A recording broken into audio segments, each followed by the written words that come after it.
Impact Family, impacting the world through healthy family. Shalom saudara-saudara, berjumpa pula dalam Impact Family.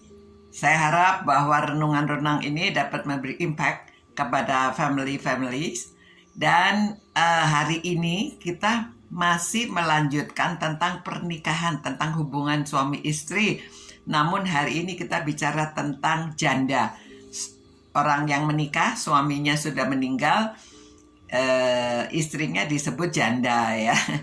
Nah, dari ayat 8, 1 Korintus pasal 7, Paulus nasihatnya demikian. Tetapi kepada orang-orang yang tidak kawin dan kepada janda-janda, aku anjurkan supaya baiklah mereka tinggal dalam keadaan seperti itu. Saudara, di dunia ini ternyata lebih banyak janda ya daripada duda. Mengapa Paulus tidak menasihati duda? Hanya janda. Memang kebanyakan kalau duda dia tidak tahan ya. Dan ayat 9 mengatakan, tetapi kalau mereka tidak dapat menguasai diri, baiklah mereka kawin. Sebab lebih baik kawin daripada hangus karena hawa nafsu. Begitu juga perempuan. Nggak salah menikah lagi kalau sudah suaminya meninggal ya. Namun nasihatnya mungkin sebaiknya hidup menjanda saja. Tujuan Paulus supaya hidup kita waktunya lebih banyak, dapat melayani pada waktu berkeluarga. Mungkin waktu kita tidak sebanyak seperti pada waktu janda. Namun janda tuh ada yang masih muda-muda saudara-saudara. Dan mungkin mereka perlu juga dukungan dari finansial ya. Ada juga yang janda-janda dapat mandiri. Nah, kita keadaan masing-masing orang berbeda-beda.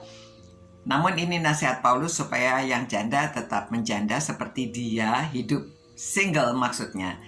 Nah, saudara, saya beri contoh Dorcas ya. Dorcas itu mungkin dia single tidak menikah atau dia single karena suaminya sudah meninggal. Karena di Yopa itu kebanyakan laki-lakinya meninggal, banyak janda-janda di situ. Karena pekerjaan mereka itu nelayan dan lautnya ganas.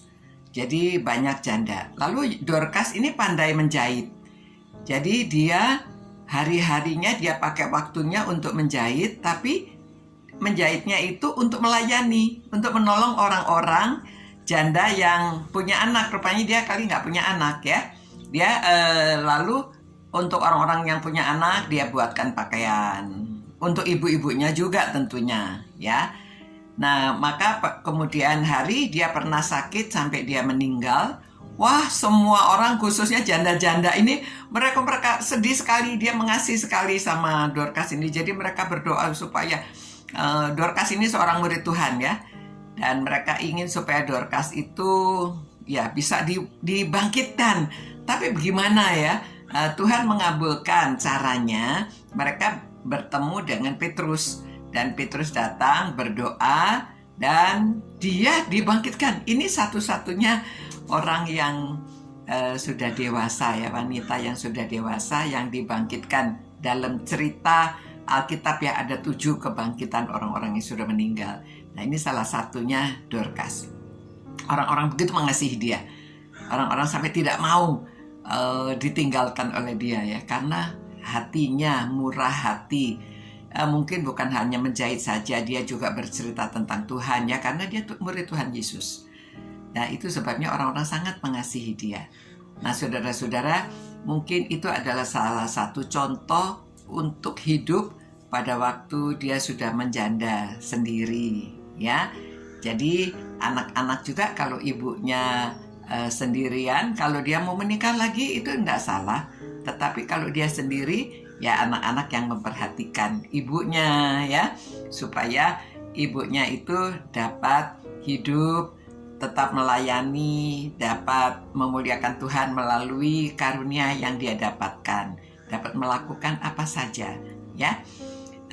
Jadi kalau sudah tua beda ya. Sudah tua mungkin ya anak-anak sudah dewasa bisa tinggal sama anak-anak atau ya tetap ya seperti saya tetap menjalankan karunia yang Tuhan berikan pada saya, mengajar, memimpin pelajaran Alkitab, dan ya seperti membuat renungan harian dan yang lain-lainnya. Apa yang kita bisa lakukan untuk kemuliaan nama Tuhan, ya. Mari kita berdoa.